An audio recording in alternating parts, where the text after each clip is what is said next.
summer of 2007, Gordon Brown achieved his lifetime's ambition. After years of playing second fiddle, Tony Blair had finally stood aside and allowed his Iron Chancellor the reins of power. His journey had begun in Scotland half a century before. Born into a deeply religious family, a social conscience was always part of his personal make-up and gave him what he would call his moral compass. Just before going on to Edinburgh University at the tender age of 15, Gordon Brown experienced one of those life-changing events when he lost an eye playing rugby, something he's always said gave him a lifelong attachment to the National Health Service. He entered Parliament in 1983, sharing an office with Tony Blair, and was promoted swiftly to the shadow cabinet by Neil Kinnock. But when John Smith died in 1994, he took the difficult decision to stand aside, giving his friend Tony Blair a clear run at the leadership.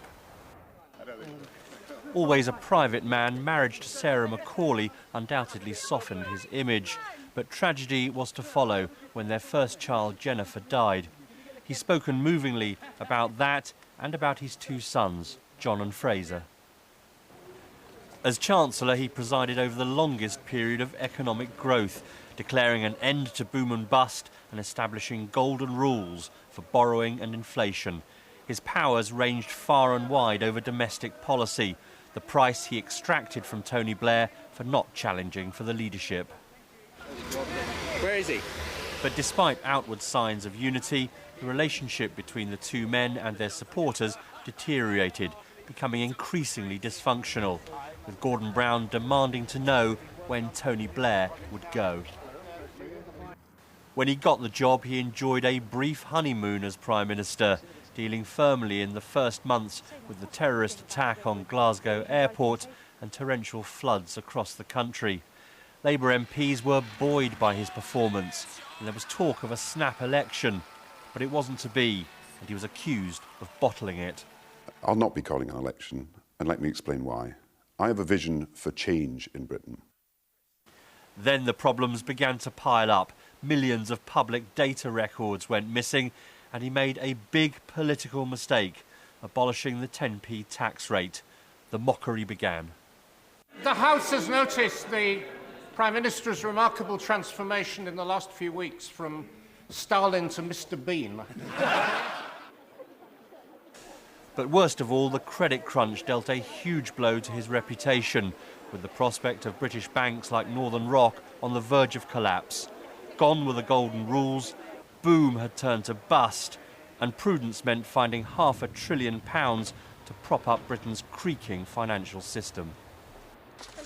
But soon revelations over parliamentary expenses came to add to his woes, losing his Home Secretary Jackie Smith when it emerged she'd claimed for adult films with public money, watched by her husband.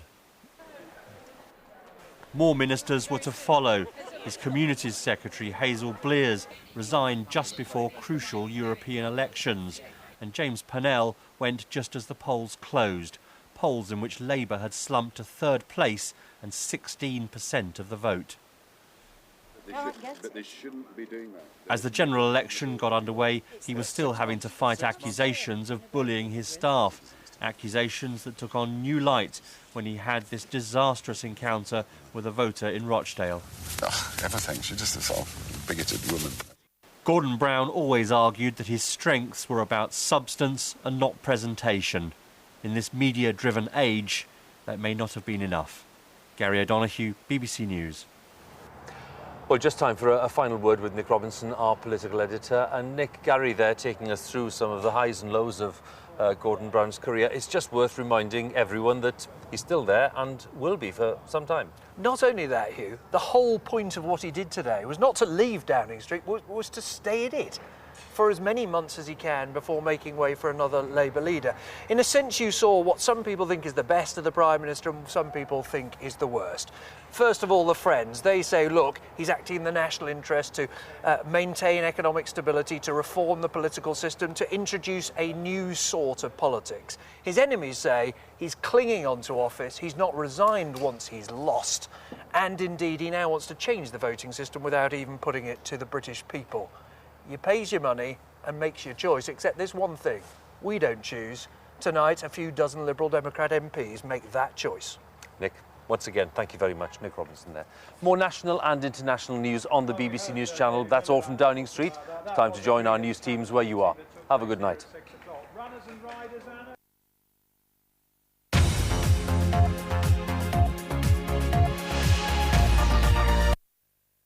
As the favourite, the early